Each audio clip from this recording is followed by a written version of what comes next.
The world is fast changing and news breaks at lightning speed. Let us guide you through events and stories about global narratives and developments in geopolitics, diplomacy, foreign affairs, and world economy. Get factual and multi-angle perspectives on stories around the globe. Global Television brings you Diplomatic Perspective every Monday and Friday at 9 p.m. with Ramsey Enoch Agbo. Diplomatic Perspective, the world in front of you. Hello and welcome to Diplomatic Perspective on Global Television. On Diplomatic Perspective today, we are having a special edition and we want to look at the anti-Trump protests going on in the United States. It's no longer news that some persons are not satisfied with the rulings, the leadership style of Donald Trump. And it's worth talking about because it's becoming more or less a global issue at the moment because a lot is involved in his leadership style, his policy, and everything going on in the United States right now. And the same Donald Trump who have said it is Americans first, the same Americans are the ones hitting the street in protest. Now we'll look at it, having two experts on the program today. I told you it's a special edition, so I have two experts that will be adding their voice to the conversation today. I have right here Ambassador Dr. Martins Ohomobi, former Undersecretary General of the United Nations, and also he is the former Permanent Secretary, Ministry of Foreign Affairs. It's good to have you join us on Diplomatic Perspective today, Ambassador. Thank you very much, Ramsey. It's a pleasure to be here with you again. Thank you. Thanks for coming. Thank you. And we also have an international relations expert who is so curious about everything happening in the United States. He was with me on Diplomatic Perspective some weeks back, and we discussed the leadership style of Donald Trump, and he came up with a perspective that a lot of people love so much. And today we're having him talk about the protests going on in the United States. I'm talking about Dr. Ibrahim Biu, an international relations expert. It's good to have you join us on Diplomatic Perspective. Thank you so much, Ramsey. As it's going, let me start from Ambassador here. What's really wrong with the policies of Donald Trump that will push Americans, for whom he has said it is them first, hitting the street in protest? This is not common in the United States. Why are we having it now? Well, thank you very much for taking us from Nigeria to the United States, from our own concerns in Africa at this time to what's going on in the United States. And of course, the United States remains a very a global power, a country of global significance. So whatever goes on in the United States has implications and impact for the rest of the world. So it is right that we look at what is going on at the moment in the United States. And of course, Donald Trump assumed office on January 20th as the president of the United States. And from that very moment, there has been a constancy. The U.S. is having to deal with a President Trump who has relied more on himself and on presidential orders without passing through Congress, without passing through the other arms of government, but just taking his own decisions from himself, by himself, for himself, and from his own perspectives alone. I think this is a bit unprecedented in American history, that one man elected by the people of the United States in a vote which was very much in his favor, will now begin to take very unilateral actions without Congress consideration, without the other arms of government keying in, but he and he himself alone through executive orders. Now, for those who have extolled and applauded the United States for being a democracy, we're having to deal with a situation where democracy is now autocracy. Is being turned around from the people's choice to how the sitting president wants things to be done.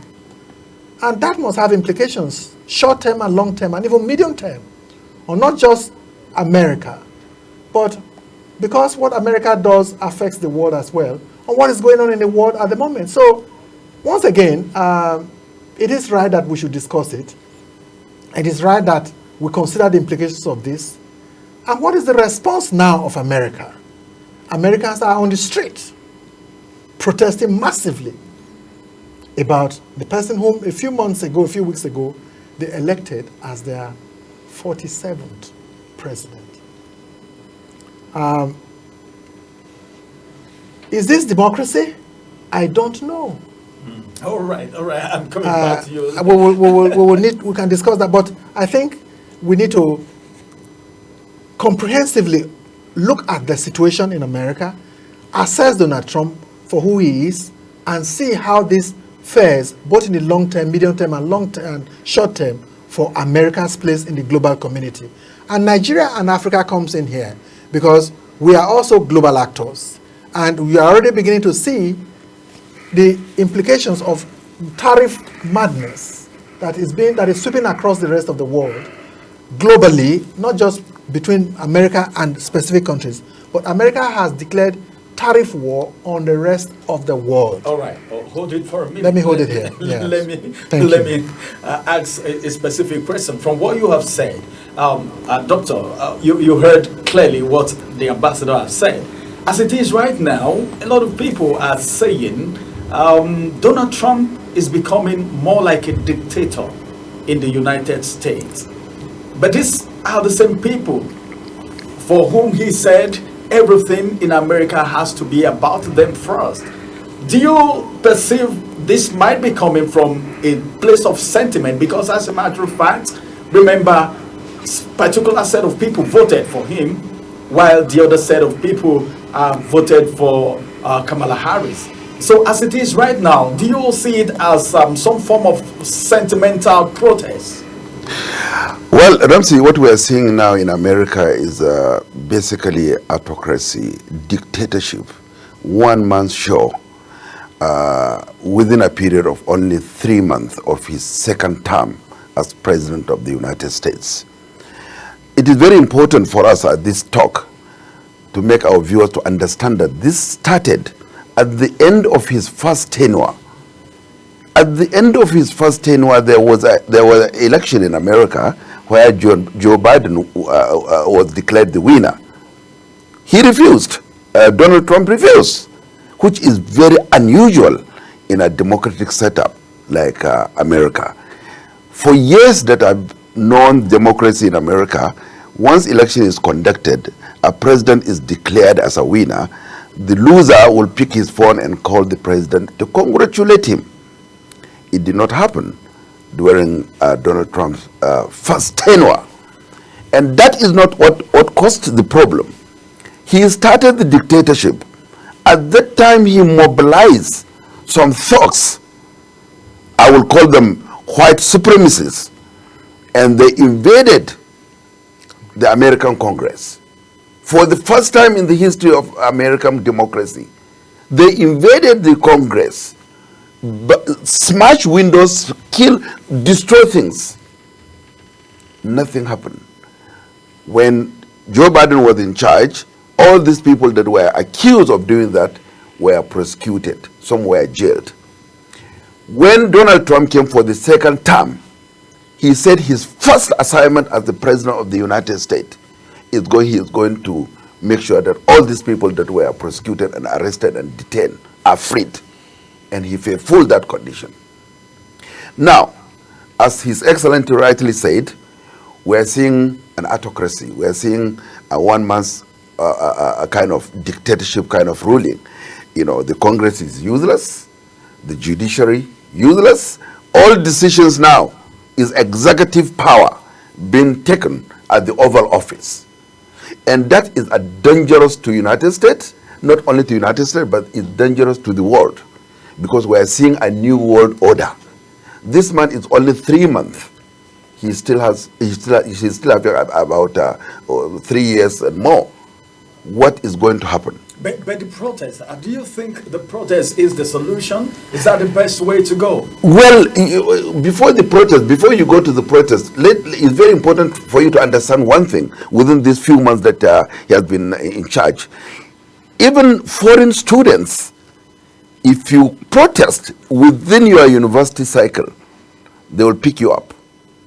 And the foreign secretary of the United States, Secretary of State, clearly stated that we issue you a visa to come and study in the United States. We didn't issue you a visa to come and be an activist. And people from Turkey, people from other Arab countries, and even some Africans, they were locked up. And their visa denied, cancelled. So we are seeing a complete new world order.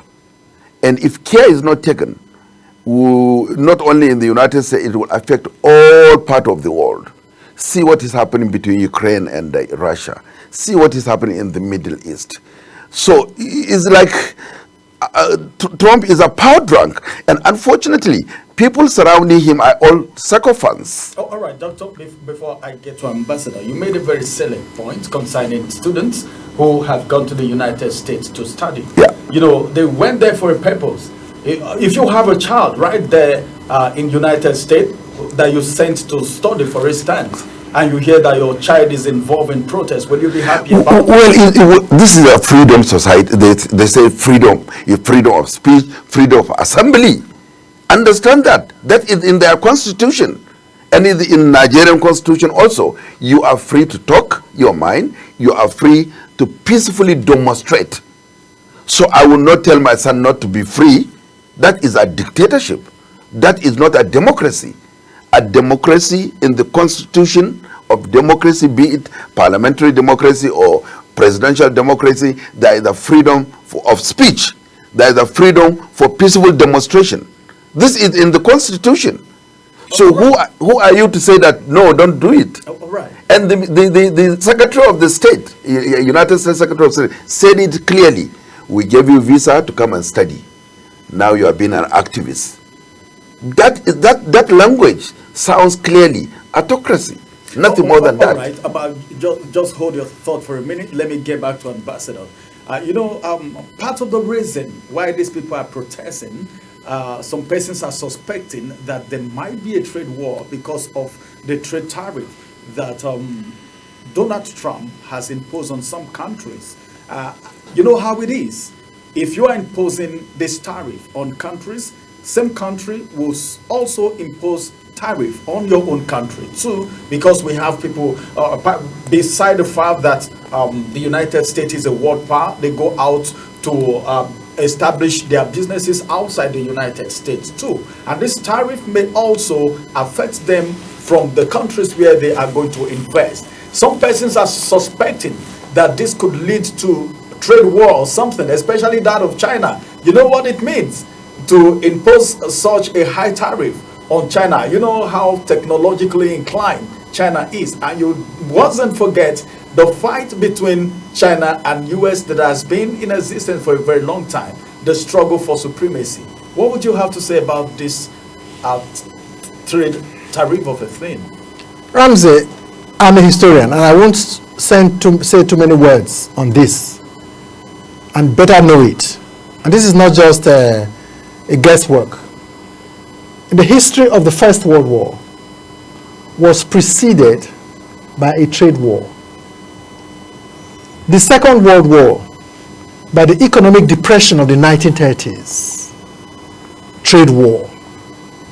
We are at this stage at the precipice of a Third World War.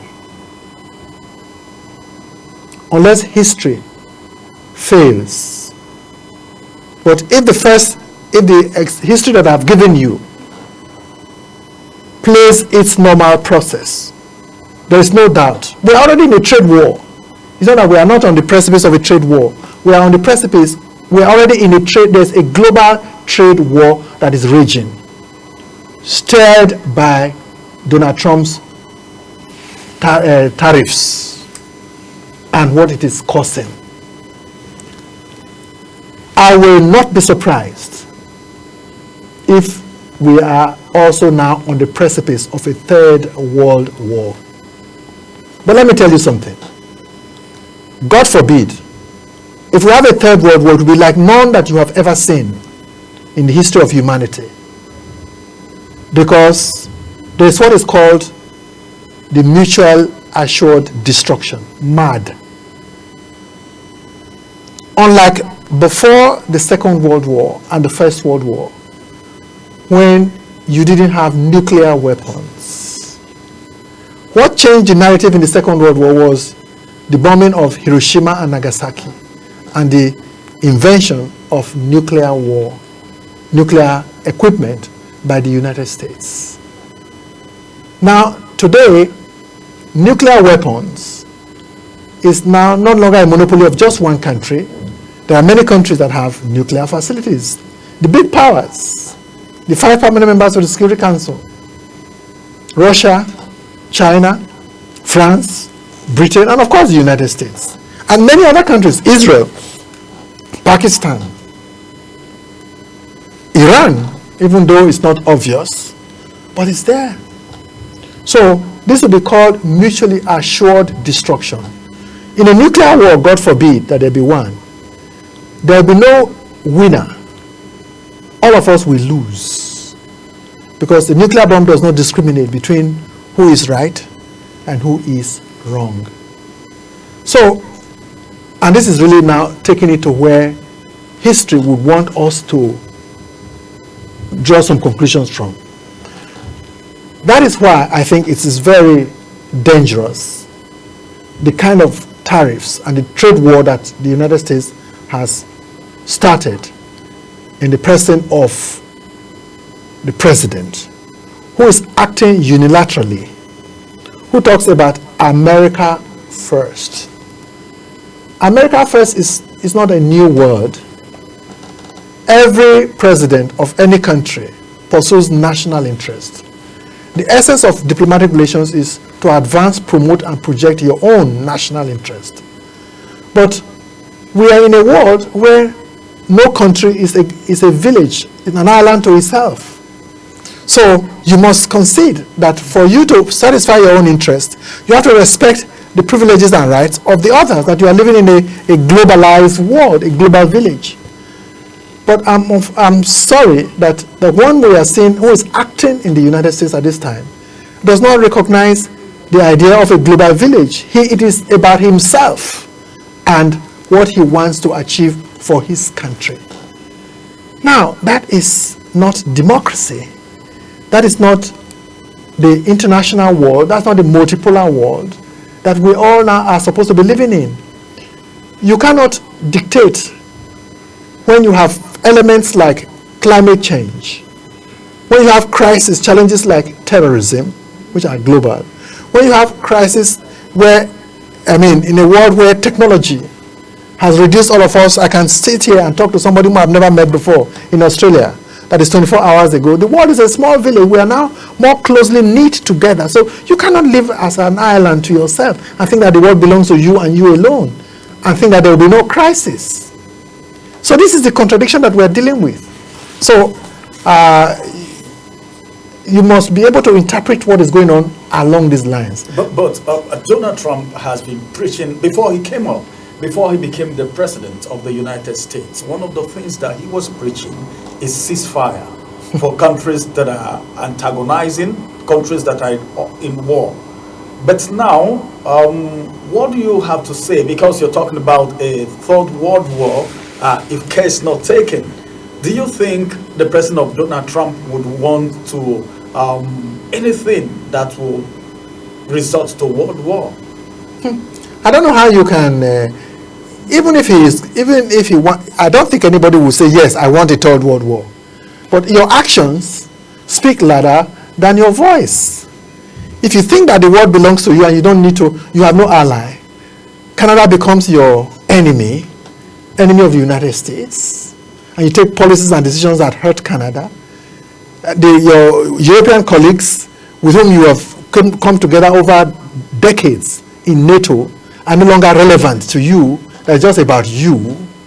And at the United Nations, and that you said you can kill it, everything you want should happen. and should be on your own terms. Come on. Oh, all right, Doctor. I saw you nodding your head. I saw you nodding your head. Now, from where Ambassador stopped, let's pick it up from there. We're talking about a third world war here, if care is not taken, and he has established the fact that no individual, no president, nobody on earth want to have a war situation, but actions and inactions can result to this war that we're talking about. Now, let's look at the Middle East. What is happening? A lot of people were saying, well, the emergence of Donald Trump was going to be the end of this crisis. But what do you think? Is it really going to result to the end? Is there anything that is working towards ending the crisis at the Middle East? Well, I think His Excellency has said it all, the ambassador. We are just close to Third World War. In a sense that if you look at Donald Trump's administration, present administration, there is no single country in the world that are in a peaceful diplomatic relation with Donald Trump beside Israel. He is fighting with all the neighboring countries, Canada, Mexico, and Panama, and whatever.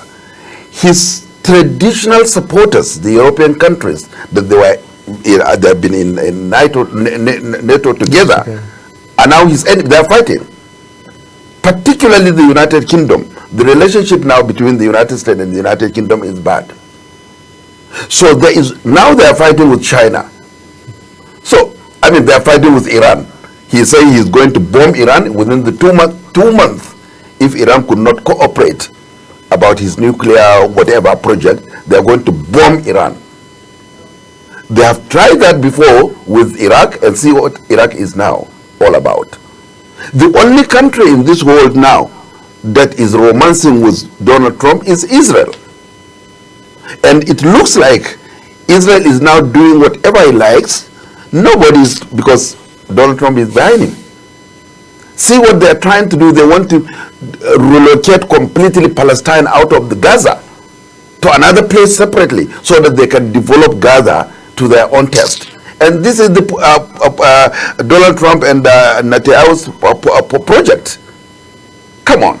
This is a clear sign that we are close to Third World War. Clear sign. So what their biggest enemy or threat in that area is Iran. So I am telling you, in the next few months to come, there will be a lot of things between Iran. And I think if care is not taken, Iran will strike. Because all this bully, because Donald Trump, by his nature of administration, he prefers bully. I will do that, I will strike that, I will bomb you, I will do that. That is not democracy. That is dictatorship. And for me, I see the remaining years of his administration is going to change the world order, maybe in a positive or in a negative. But we pray not in positive. It will never be in positive. Of course, it looks clearly that it's going to be. No, we will let the prayer be that it should be positive. Don't you want to positive? Well. It is very. And I'm saying it's very difficult. It's very difficult. Tell me one country now that is enjoying a relationship with the United States. Tell me. And before you tell me, let me tell you something. We in Africa, recently, you know what the relationship between South Africa and the United States. Now, I'm concerned about my country. I'm concerned about Nigeria. I think it is high time that we start to be proactive. Let's start to be proactive. Let our NIA, National Intelligence Agency, started really working to be proactive, because gradually it will descend on us very soon. So this autocratic system of government of the United States is definitely coming to Africa, and Nigeria is one of the countries that can be targeted. So we need to be proactive to see if it comes, how do we handle that? Because the problem we have in Nigeria is that we wait until fire brigade approach. No, this is the time. This man spent only 3 months as the president of the United States. See the katakata that is happening all over the world. So we in Nigeria should be prepared. In case of incasity, what do we do?